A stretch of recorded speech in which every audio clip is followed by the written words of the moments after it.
If the Warriors are set on repeating their success from 2022, a trade for Fox, or any other star, is likely out of the question. However, if the front office truly wants another star next to Curry, Fox would check every box. He's young, he's an all-star caliber guy, and he fits the current style of play.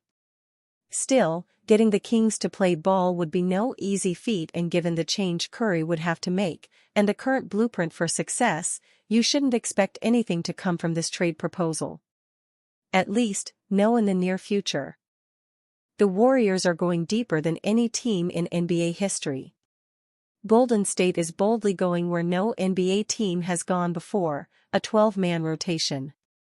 Can Steve Kerr's experiment give one last gasp to the Dubs dynasty? So far it is, with the uber-deep Warriors powering their way to a surprising 11-3 record, atop the Western Conference. As of this writing, Kerr's crew ranks top 5 in offense, defense, and net rating, all vast leaps from last season, and all without adding a single certified star over the summer. They're projecting a familiar dominance and swagger, except now with a 36-year-old Curry, a 34-year-old Green, and an ever-revolving cast of shooters, defenders, leapers, and playmakers. Through 14 games, the Warriors have 13 players averaging at least 11 minutes per game, from Curry, 29.2 minutes, down to Gary Payton 11.4. If that all holds for the full season, it would be a historic feat. Per StatHead, just 4 teams have had at least 11 players average 10 or more minutes per game, minimum 65 games played: the 1980-81 Milwaukee Bucks, the 1986-87 Utah Jazz, the 2000-2001 Orlando Magic, and the 2017-18 Toronto Raptors. Lower the threshold to 60 games, and you find 19 teams that used at least 11 players for 10-plus minutes, including the 2016-17 San Antonio Spurs, the only team to deploy 12 guys with double-digit minutes. But 65 games feels like the right standard, since it's also the NBA's cutoff for award eligibility.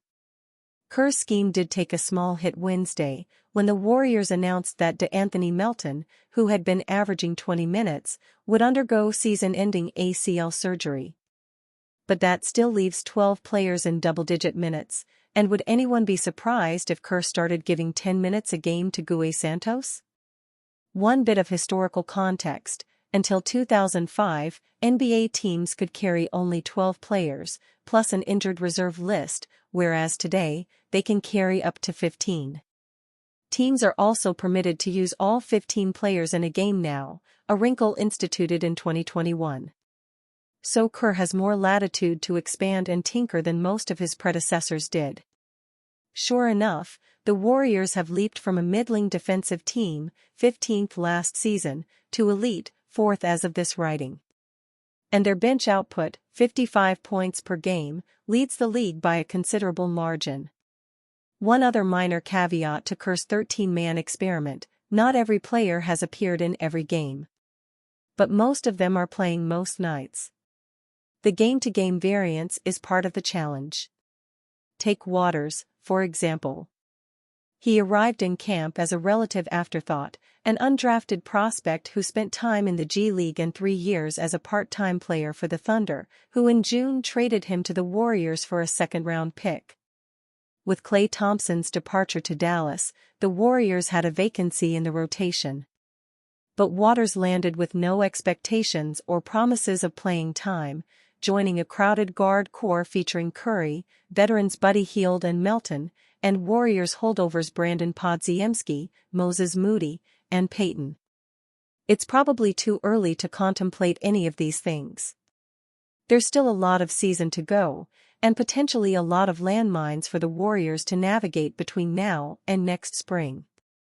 It wouldn't surprise anyone if they abandoned the 12-deep approach and made a 2-for-1 or 3-for-1 trade to land another star. Many rival executives covet Kuminga and Podziemski. And the Warriors have plenty of plug-and-play veterans to swing from Hield to Payton to Kevin Looney. But for now, Kerr is enjoying the challenge of reigniting the Warriors' magic with yet another new approach, strength in even greater numbers. "I'm not getting ahead of myself, but it's fun," Kerr said. "Every year is different, and the circumstances are different, and it's fun to kind of find your way through a season by trying some different things. When these things work, it's very rewarding." So far, no player has complained about their minutes. Waters said everyone in the locker room is buying into this system and buying into each other. "We all have a common goal, and every day we remind each other of that." Personally, Waters said he's fine with 30 minutes or 30 seconds, as long as the Warriors are winning. Whatever the Warriors ask of him, he will accept. But, well, just a small request.